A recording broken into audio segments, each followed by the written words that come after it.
Dumelang Bagaetsho, Dumelang, and welcome to my channel. If you're new here, Dumelang Bagaetsho, hello, my name is Trudy Letlape. I hope you like it here.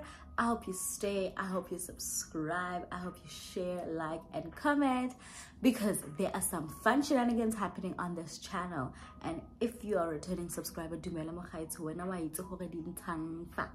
you know what goes down on this channel. All right, so today's video is a sit down. I've been meaning to record this video for some time now. I have my notes ready with me, and I'm just ready to share some tips on how to get a decent job at a Hagwon in South Korea. Some of these tips may be helpful for you, not all of them. Some of them, take what you need, leave what you don't. But basically, I decided to make this series of videos starting with this one. So this will be the first video out of the, I don't know how many videos that I'm going to record, but I will also create a playlist on my YouTube so that they can be easily accessible. I decided to create this series of videos because, number one, not all of us are going to come to South Korea and teach ESL at a public school, right? As you guys know, if you didn't know, the EPIC program, the public school program, only has 2 intakes a year. So some of us may make it, some of us won't, like me. I had applied for the EPIC program. I had gotten a job, but my documents were not ready. And I had spoken to my recruiter, and I was like, listen, I still want to go to South Korea, regardless of whether I'll be teaching at a private academy or I'll be teaching at a public school. And that's how I ended up working at a Hagwon, right? So Hagwons are either a hit or miss. Like, it's either you have it or you don't. And I'm making this video so that a lot of people don't get scammed. Number one, people don't get fumbled, they don't get played, because you are about to make the biggest decision of your life, especially if you're watching this and you're still back in South Africa. And more especially, I'm making my videos for people like you. You are doing your research. You want to know what's out there for you. And I don't want you to find yourself in a compromising situation, okay? So the first video that I will be making is things to consider before moving to South Korea as an ESL teacher working at a private academy / Hagwon. These are some of the things that I want you to consider before reaching out to a recruiter, before you even come this side. So let's get straight into it. I don't want to make this video very long. So the first thing on the list of things to consider before even reaching out to a recruiter is familiarize yourself with the age group that you would like to teach. Do you want to work at a kindergarten? Do you want to work at an elementary or middle school private academy? So I will briefly just explain the differences in terms of time and age group. So kindergarten, a lot of kindergartens in South Korea also have extra lessons for elementary learners. And how that works is that when the kindergartners graduate and they are ready to go to elementary school, what they usually do is that the school will have an after-school program. Once the little kids go home, the older kids can come back to the elementary school every so often. I don't know how many times in a day, depending on the school.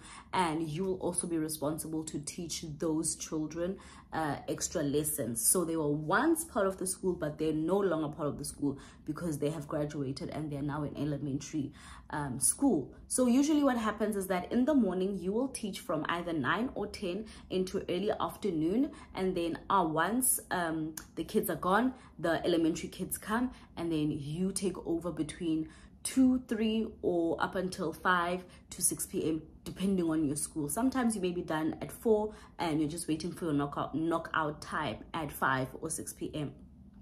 How elementary school works, especially when it comes to private academy, is that you will go to work either from 1, 2, or 3 and then knock off in the evening between the hours of 8, 9, or 10. So if you started at 1, you'll knock off at 8. If you started at 2, you'll knock off at 9. If you started at 3, you'll knock off at 10. That's how it works. So ask yourself, do I want to work with little children? Am I a morning person? Do I want to work from 9 to 5 or 9 to 6? Or I don't mind. I actually want to spend a bit of time by myself or doing a lot of things, running errands before I go to work, you don't mind, you're the type of person who likes your schedule to start late, then you know what which school to be, or rather which school to consider when you think of the kind of work schedule that you want to be with and the kind of children that you want to teach. Number 2 on the list of things to consider before you reach out to a recruiter is that I want you to familiarize yourself with the pay scale in South Korea, right? So currently, I would say, correct me if I'm wrong, the entry level salary is 2.3 million won. I will put the conversion rate on the screen. I think it's like 32,000 rand if I'm not mistaken. That is the entry level salary for someone who just graduated from college or university, have no experience, and a TEFL certificate. You qualify to get 2.3 million won. There are some schools that offer 2.2, and quite frankly, a lot of schools will, especially if you're outside the country, they will try and have you sign a contract for 2.2. Personally, based on the cost of living, I would say go for 2.3 if you're fresh out of varsity with no teaching experience. But if you're someone who has a degree in education, or you have a PGCE and you have teaching experience, then you can negotiate for a higher salary. That's one of the things that are nice about working at a Hagwon versus working at a public school. With public school, their pay scale is set. With Hagwon, it's not set. You can negotiate based on your experience, teaching experience. It doesn't have to be in Korea. Even back home, you can negotiate based on your qualification. You can come into the country with more than 2.3 million won. So that is also something to consider before you reach out to a recruiter, so that when you start talking to them, you already know that, oh, I'm familiar with what I'm supposed to be getting, so that you're not played. All right, there are some recruiters out there who will say take it or leave it. There's nothing out there. If you don't take this, you'll never get anything. Hey, there's always a job for everyone. Number 3 on the list is, okay, I need to read this one. Have at least 3 to 5 locations picked out. All right, so you're probably watching this video and you are not familiar with South Korea, the cities in South Korea, the provinces in South Korea, and you are not so sure as to where you would like to live, right? So I would like for you to familiarize yourself with the provinces and the cities in South Korea. How do you do that? Ask yourself questions based on your personality. Do I want to be near the beach? Do I like to be in a coastal city? Do I prefer to be near the water? Then you know when you are going on Google what you're going to type in Google: coastal cities in South Korea, or cities that are near the beach in South Korea. Are you someone who likes to do outdoor activities? You like to hike, you like to run, you like, you know, based on your personality, then you'll know when you go on Google, oh, this and this, such and such activities. Are you someone who likes to be in a metropolitan city? Also Google what are the differences between being in the countryside versus being in a metropolitan city in South Korea. Are you someone who likes to party? Do you want to be in an area whereby there are foreign friendly clubs? You know, I'm someone who likes to get down. If you've been watching my channel for the past year, you know that I like to party. In Daegu, there were foreign friendly clubs and pubs. In Seoul, there are foreign friendly pubs and clubs. I know that I'm the kind of person who likes that. I like the outdoors. I like to have access to parks. I like to have access to like rivers or lakes or even the beach. So I want to be near those things, hence why I am very specific about my location. So think about the kind of things that you like to do, so that when you pick out your location and you talk to your recruiter, it is so much easier for them to send you schools that are in alignment with your location, rather than just sending you a job based on what you would like for your work environment. After hours, what would you like to do? Because in as much as you're coming here to work, you won't always be at work, and you need to have hobbies. You need to have a personal life outside of your work life. So make sure that that part of your life is also taken care of, and that will be reliant on the city that you live in. Got it? Number 4 on the list, and the last of this video, is know when your documents will be done. I really highly recommend that you only reach out to a recruiter once your documents are done or close to being done.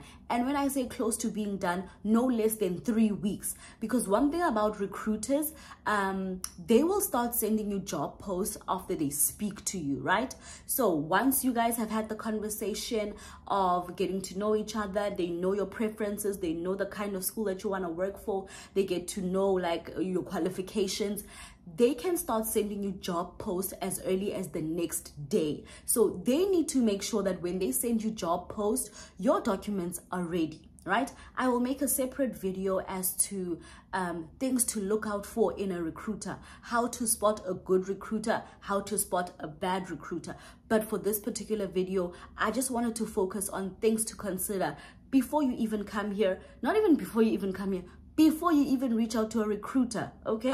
You have made the decision that I am going to South Korea, come rain, come sunshine. But have you considered some of these things? Or are you just rushing to get here and not knowing, will I like it? Will I like the location that I'm in?